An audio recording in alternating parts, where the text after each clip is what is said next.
Okay, this is pre-recorded audio. Oh, I left my window open. Okay, and now we're going to talk about branding as it relates to pre-recorded audio. Every podcast episode is going to have some amount of pre-recorded audio. A lot of them do too much. The less you do, the more you do. Here's the big idea. When it comes to pre-recorded audio, you want to make sure that you are putting a little bit of work into making sure that your episodes sound cool, but the more you sound like you are high on your own supply, the worse the listening experience. Oh, everyone likes their own brand, don't they? This is magic. Well, let's take a B2B growth episode and just go start to finish and talk about the pre-recorded audio that we do. This is one of those areas that people are so likely to get overly romantic about it. I get the pull, like you want your episodes to sound great. Remember the content philosophy. It's all about shipping content. You have got to get as much content out the door as you can. And when you're working with a high upload rate, you're going to find that the more time you spend trying to make those episodes sound bougie, the slower you're going to be. And honestly, I think it's going to create a worse listening experience. Let's start with the first mistake a lot of podcasts make, and it happens right at the beginning. Listen to the B2B growth intro.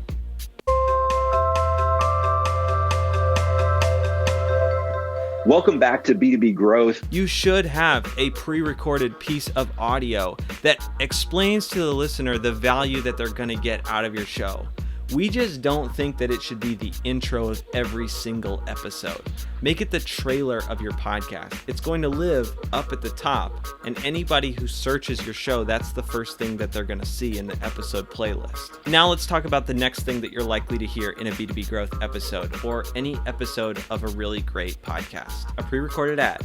And you should take advantage of the opportunity to put ads in your podcast. You want it to be a good listening experience. We recommend that you record an ad that sounds something like this.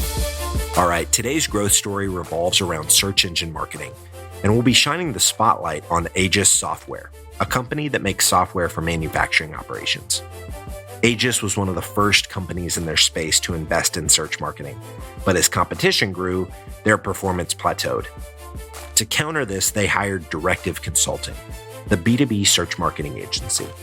With unparalleled experience in inbound lead gen for B2B companies, Directive was able to increase Aegis's monthly online leads by 457%, while at the same time lowering their cost per lead by 147%.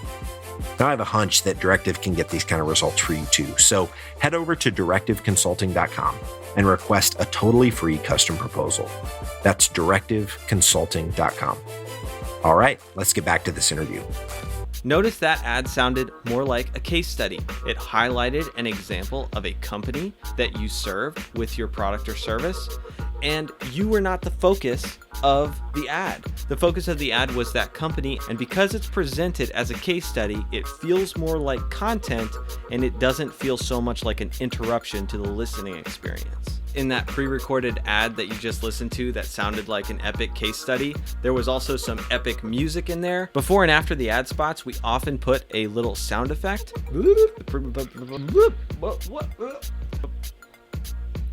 And some of the best podcasts do use sound effects throughout the episode as transitions and to break up the content.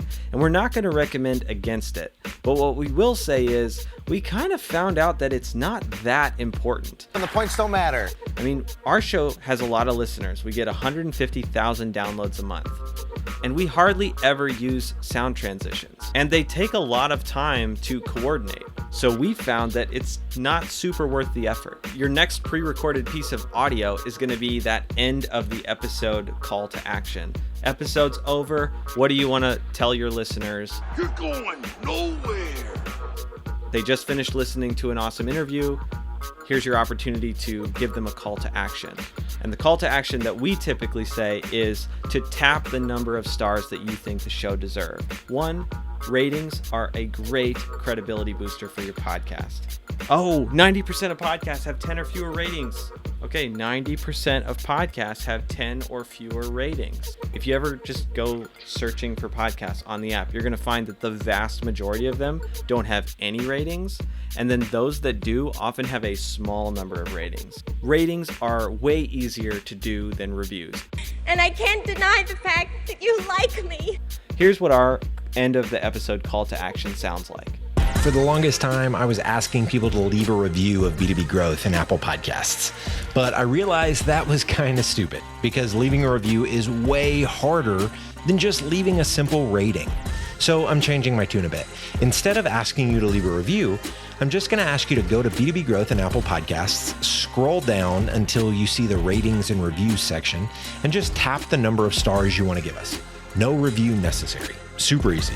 Okay, last up, let's talk about music. We recommend that you use music that sounds cool and modern. Here's an example. Don't use music that sounds too bougie or corporate like this. We've included in the download below this video a list of some of the best music that other B2B podcasts are using so that you can get a feel for what to look for. We recommend 2 places that you can go looking for music is premiumbeat.com and Pond5. We found some great tracks on those websites. Ain't nothing but a heartache. Okay, so we've talked about your intro sound logo, your pre-recorded ads, your end of the episode call to action, and music. Remember, the key thing here is put a little bit of effort into making sure that you sound cool, but the more you talk about yourself, the more you try to make yourself sound great, and the more you sound like you're high on your own supply, the worse the listening experience. Probably one of the hardest things to do in all of this content that we've just covered is a great ad that sounds like an awesome case study. Underneath this video, we put the script of the case study that you just listened to in this little section here. So what I would like for you to do Oh, there's one more thing, sir. is to think of a case study or go find a case study, an example where you helped out a company, and write a 30-second to 2-minute case study style ad.